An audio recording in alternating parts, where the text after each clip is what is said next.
Hey, welcome to another edition of Kyle Meredith with. It's the interview series presented by WFPK, WFPK.org, Consequence, and the Consequence Podcast Network. Thanks as always for making your way here. Check out the series. You know what to do. You like what you see, what you hear. Hit that subscribe button. Put out 3 new interviews every single day, or every single week, not every day, every single week. So it's a great way to keep up with all of your favorite artists. I'm so excited to have Frank Turner on the line for a new record, FTHC. Hello. Hello. How you doing? Great, man. First off, congratulations on this album. It knocked me out. It sucker punches me in the good ways and in the beautiful, hurtful ways, if that makes sense. I mean, this is everything I want out of an album. Well, thank you very much. That's kind of you to say. Yeah. I know beyond that, and we're going to jump into the deep end of this record here in a minute, but the tour, as you told me off camera a minute ago, you're on an off day right now. I don't know how you have off days because I saw the schedule for this year. 50 states in 50 dates. Yeah. Are you mad? Yeah, probably. Like the idea to do 50 states in 50 days has been around for a little while, and obviously it's been on the back burner because of pandemic and everything. And I wanted to hit the ground running when we finally got a chance to tour properly, and so this idea has been dusted off and come out of the cupboard. It is insane, and it's my fault. It's my idea. But, you know, I like a challenge. And plus, at the moment, I've got 3 states I've never played, which are Wyoming, South Dakota, and Hawaii. So if nothing else, I will complete my sheet. I'll get a clean record on that one, which will be nice. But yeah, it's gonna be tough, but I'm looking forward to it. Like, how are you taking care of yourself? Not just exhaustion, but as a vocalist and all that stuff. Like, are these factors added into it? Yeah, absolutely. I mean, to be honest with you, like, one of the main things is I'm probably not going to drink for the whole tour. I don't really drink to excess generally anyway, but these days, I should say. But it does affect your voice, so it's going to be probably a more sober tour. I mean, it's also worth noting that I'm not playing every single day for 50 days. We're doing kind of like a matinee show and an evening show a few times, which buys us a day off every time we do that. Some of which we need for travel reasons. Hawaii's quite far away. So, we'll get through it. I'm in the middle of trying to get in touch with, do you know George Thorogood? Right, yeah. He's the only person who's ever done it before. In 1981, before I was born, he played 50 states in 50 days, and he actually did a show every day for 50 days, which is crazy. What makes him bad to the bone. Yeah, well, he's also, I might add, still touring like a total maniac. So getting hold of him is proving easier said than done. But I figured that it would be cool to like sit down with a veteran before the tour and maybe afterwards as well and discuss what I'm in for. It also takes care of that whole thing. Like, once you announce the tour, inevitably you'll have all those fans like, "Oh, you didn't come here." Like, yeah, that was part of the motivation. It was like trying to finally do a tour announcement that didn't have complaints about where we weren't going. Unfortunately, it didn't work this time either because of Houston, San Francisco, and Pittsburgh are the 3 that have been roused in their ire, should we say? But I mean, I think it's as close to that as I'm ever going to get. Yeah, no, if you're complaining at this point, no. Nah, you don't get it. Well, I'm traveling quite far. To get to this tour, so hopefully some other people can do some traveling too. Well, the one fun thing, as we get into this record, I'm sure that's obviously not lost on you, but it finally gives you the moment on the song "The Gathering." This is a song that came out about a year ago, and about this celebratory moment. Like sure. This is finally seeing that moment, right? Because you sort of wrote this on an assumption, I guess, when you first put it out there. Yeah, absolutely. I mean, certainly, let's say it was a forward-looking song, an aspirational song. And I think one of the things that I've learned, and I almost knew this at the time, but like a lot of people, when the pandemic and the lockdown began, and we all sort of grasped that it was going to be longer than the 3 weeks that we were initially promised and all the rest. I think a lot of people for a long time, myself included, sort of thought there would be a kind of finish line, when they would ring the church bells and we would run into the street and hug and open mouth kiss and do a suckle pit or whatever. And it's not as cut and dried as that, and for reasons that are now obvious, and I want to be respectful of the fact that some people remain uncomfortable about going to shows, and I don't hold any of that against anybody. I get it, and we're trying to sort of be responsible in the way we tour and all this kind of thing. But at the same time, like, I've been fortunate to have a few moments that have sort of felt like what that song is about already. And it is a pretty it's a pretty special thing, you know. Like, one can't have this discussion without quoting Joni Mitchell, which is never a bad thing to do anyway. But you don't know what you got till it's gone. You know, live music is my passion and my livelihood and my hobby and all the rest of it. But like, I think even for people who are less immersed than I am, over the last couple of years, it's become apparent how important that was to a lot of people, and it's a wonderful thing to get it back again. Yeah, I went to a few shows in the past week, and not really realizing, and two of them were stadium shows, and one of them was a smaller venue, and not really realizing exactly how much I had missed it, you know, and to be so different. One of the shows was Tool, and the other one's Billie Eilish, so it was really the spectrum right there, and both of them just as celebratory. And man, I'm saying obvious things, but that feeling, like, you can't put a word on that. Right. Well, I mean, at the risk of getting highfalutin for a second, if you'll forgive my use of the word highfalutin, you know, there is definitely a collectivist kind of part of the human psyche, and this is not an original observation, incidentally, but like, you know, historically religions played a big part in that, or some people get it from sports, and some people get it from yoga classes, and some people get it from live music, you know, and it's an important thing. I think it's a necessary kind of soul food, you know what I mean? And like, one of the things about the last couple of years is that human beings are social animals, and whilst I'm not for a second one of these lockdown skeptic types, nevertheless, like, it's unsustainable to do that like permanently. Do you know what I mean? It's like, we have to commune with each other at some point in some fashion, and you know, it's quite powerful when you get the opportunity to do that again. Sure. Yeah.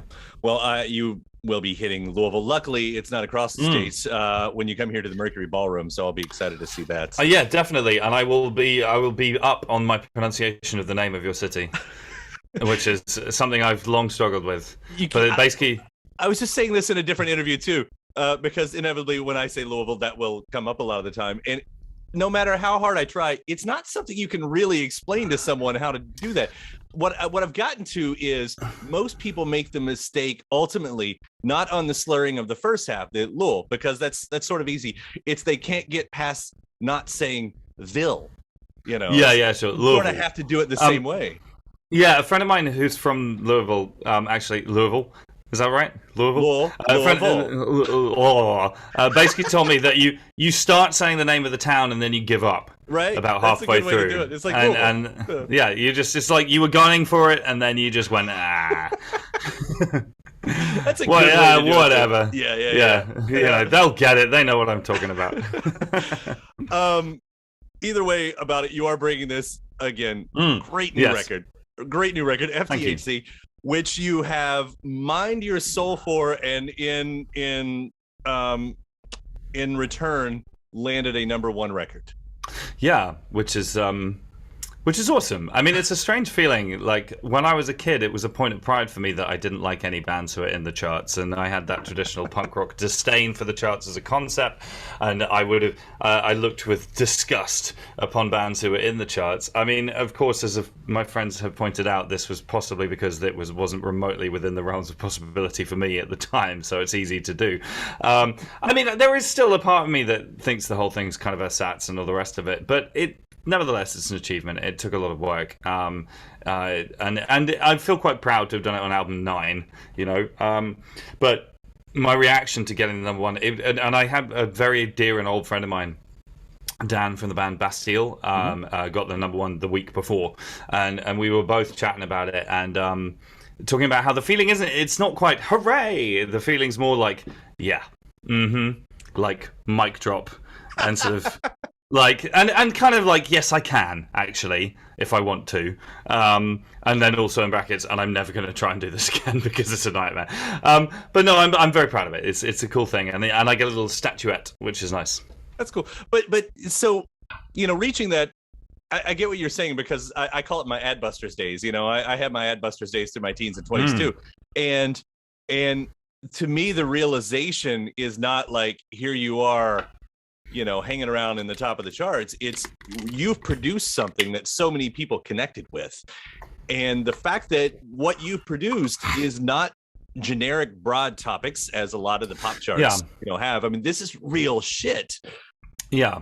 Well, I mean, it's there's a sense of satisfaction as well. I will never talk down any of my previous records. I'm fiercely proud of all of them, but like this one was definitely a case of like, fuck everybody else. I'm going to make the record I want to make, and like, not that I've ever really been otherwise inclined, but there was something very, I think the lockdown sort of helped with that, because I just wasn't seeing anybody, and you're just sort of so kind of isolated almost. It was just very kind of like tunnel vision for what the record was going to be, and I guess the way I would describe it is that it's a record that follows my first musical instincts. I was trying really hard not to second guess myself and to just allow my influences free reign, in a way. Some of which, incidentally, are very much Louisville based. That's good. That was really good. Yeah.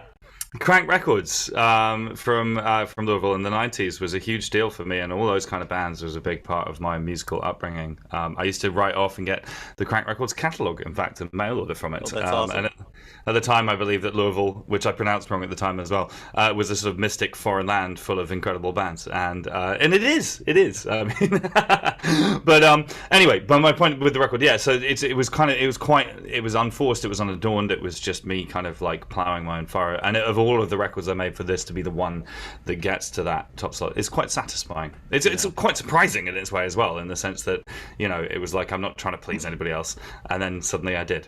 Who knew? Right. Well, like I said, especially when you get into the subjects that we're talking about, I'll point out like the opening line of "Untainted Love," which first hear that. I mean, this is the part that we don't hear about very often. When it comes to addiction, it's that constant want afterward. Yeah, absolutely. I mean, incidentally, the first line of that song is a Johnny Cash quote. That is apparently what he used to say after Grace. He'd say, "I sure do miss them drugs," and then eat his food, which is insane, but beautiful. But yeah, I mean, addiction's been a part of my life, and always will be. And like one of the jumping off points for the writing of that song was that I was trying to explain it to my wife. A big part of me cleaning up that side of my act was meeting my wife and her kind of going, Jesus Christ, and for her, encountering drug use in a way that was not recreational was a new thing for her, and it is in my past now. It's in my rearview mirror. For the time being, constant fight. And this is kind of what I was trying to explain to her, is it was like, I think about drugs 3 times an hour, let's say. If I hold any hotel room key or credit card, I'm thinking about drugs. Every single time I walk into a bathroom stall in a bar or anything like that, there's a part of you that checks out your landscape, and it's just there, and it will always be there. And I was trying to explain this to her about how sort of constant that is, and I suspect always will be. I'm comfortable with it now. It's not a thing. It's not an impulse that I'm giving into, but it's an ongoing thing. And trying to explain that to her, and it's with so many of the songs on the record. It's not a very metaphorical or like particularly like flowery lyrics kind of record. It's pretty just telling it how it is, and it's like, I sure do miss them drugs and not giving the slightest fuck. And yeah, I mean that's it right there. Yeah, but even direct lyrics, and you've always been known, to be a lyrical person, which the trick that you pull off though, because to be direct and to be poetic at the same time, I don't know if you can pinpoint it, but where does that come from? Because that's something that we've always kind of leaned into on your music is the stories that you tell. Did this come naturally for you, just to be lyrical in this way? I mean, I've been trying to write lyrics for a long time. Let's say that, so and with varying degrees of success. And like, good Lord, no, you may not listen to my band when I was 15, or whatever. But like, I think that there's been an interesting kind of confluence of influences for me. That was a bad sentence. There's an interesting confluence of ideas for me. Just like, I'm a huge fan of Adam Duritz and John K. Samson and Adam Duritz, right here. There we go. There it is. Yeah. So there's been a confluence of those kind of things, but also with a hefty dash of Black Flag, and like I'm about to have a nervous breakdown. My head really hurts. If I don't find a way out of here, I'm going to go berserk because I'm crazy and I'm hurt. And it's like, it's not fucking around. It's just telling it how it is. And I like to think that somewhere in that kind of melange is something that I do that's got its own place. You know what I mean? Right. It's for other people to judge ultimately. But yeah, there is a kind of directness that comes from my love of punk rock records that is then mixed in with something more traditionally folky or lyrical, or however you want to describe it. Yeah. Well, the other side of that, and playing into those words, if we're looking for themes here, the thing that kept arriving to me on these songs, whether it was in Untainted Love, whether it's Miranda, A Wave Across the Bay, which we're going to get to, anger and acceptance. Things sort of start with the anger maybe, but you make it to the acceptance, it seems like, in every single one of these songs. Did you notice that as you were going through it? Not so much when I was writing it, but when I've been doing interviews about it, it's become very apparent to me that you're correct. I think, acceptance, and also I would throw in kind of like, in parallel, wrapped up in that is a sense of kind of getting older. I turned 40 in December, and there is one of the major things for me about getting older is trying to find a way of accepting it, because there are certain people who kind of leave their flush of youth behind and take it badly. Do you know what I mean? They take it like somebody who got dumped and is still standing outside their ex's window crying and screaming and trying to kick the door in, and it's like, you're never going to be 26 again. Sorry, it's just never. It's done. It's over. And the best thing you can do is look back and kind of go, well, I did that well. I had a good time.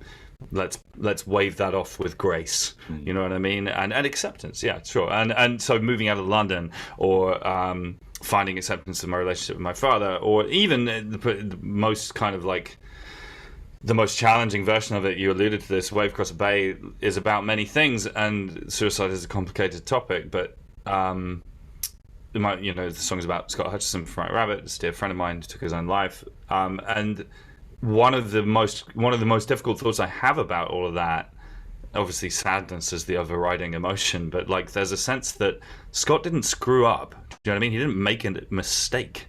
He took a choice. It's not a choice that I wished he'd made, but he took a choice and he followed through with it. And there is a part of me that wants to kind of respect his autonomy. Do you know what I mean? And to find a way of saying, okay, man, that was you. That was your right to make that choice, and I want to believe that he found the peace that he was looking for on some level, and that's a hard thing to think and to talk about.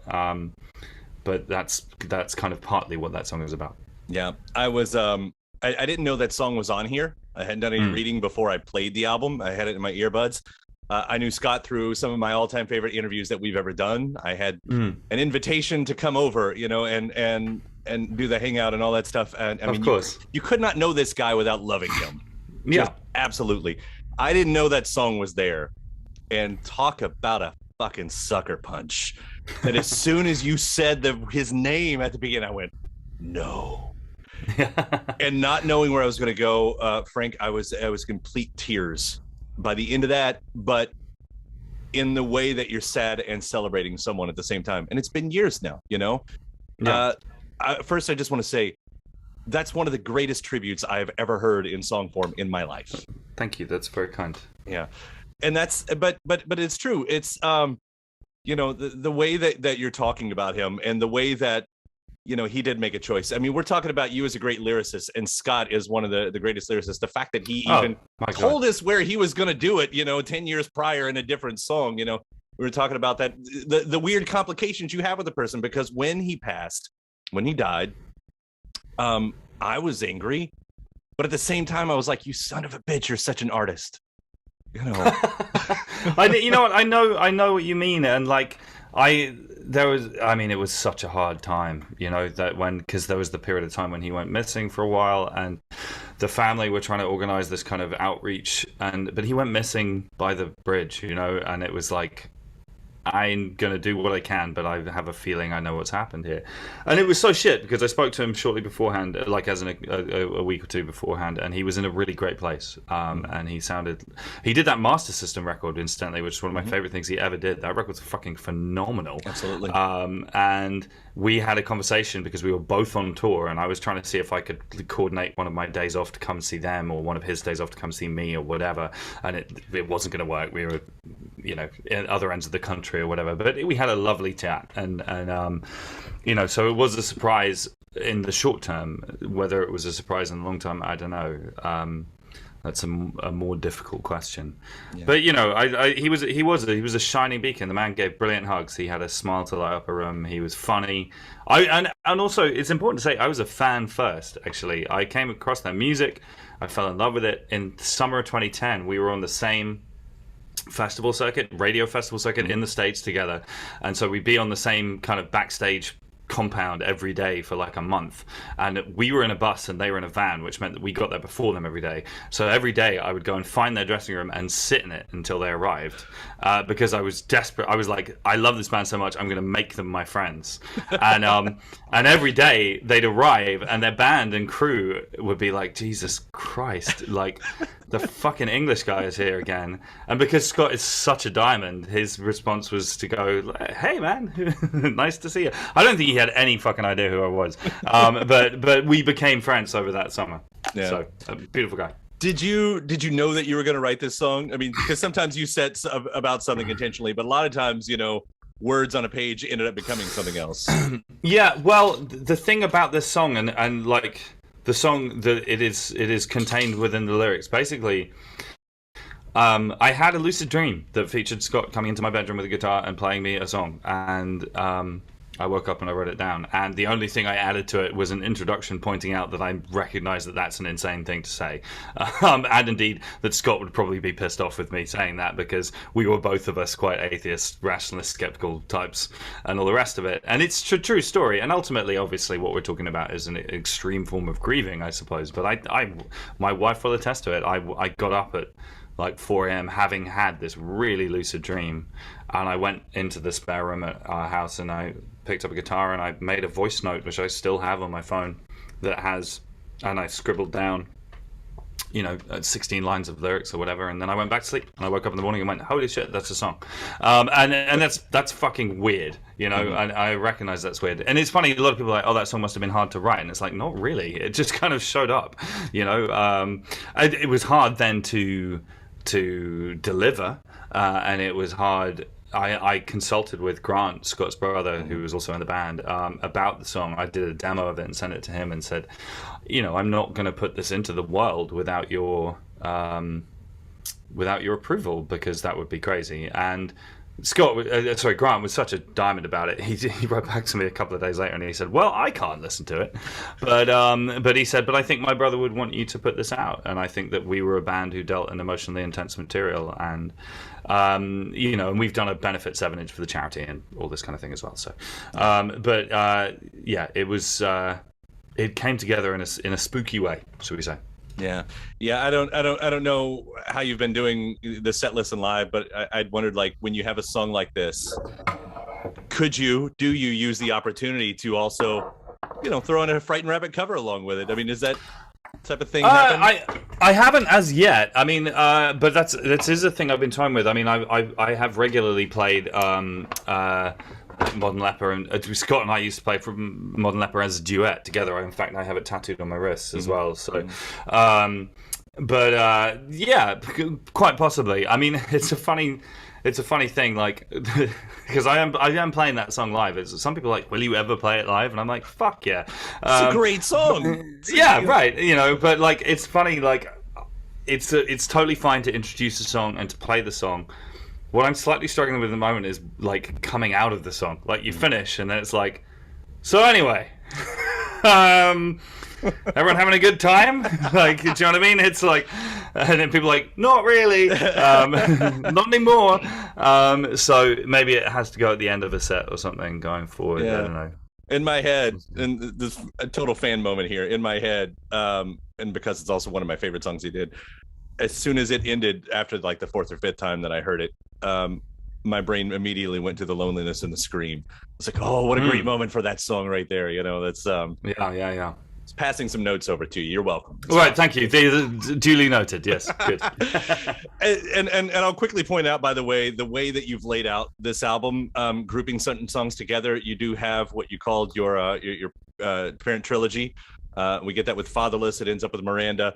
I noticed after, I don't know if this is meant to be like this, but even after A Wave Across the Bay, you go with the Resurrectionist, which is not thematically about the same thing, but to this whole idea of bringing something back to life after we've just talked about someone dying.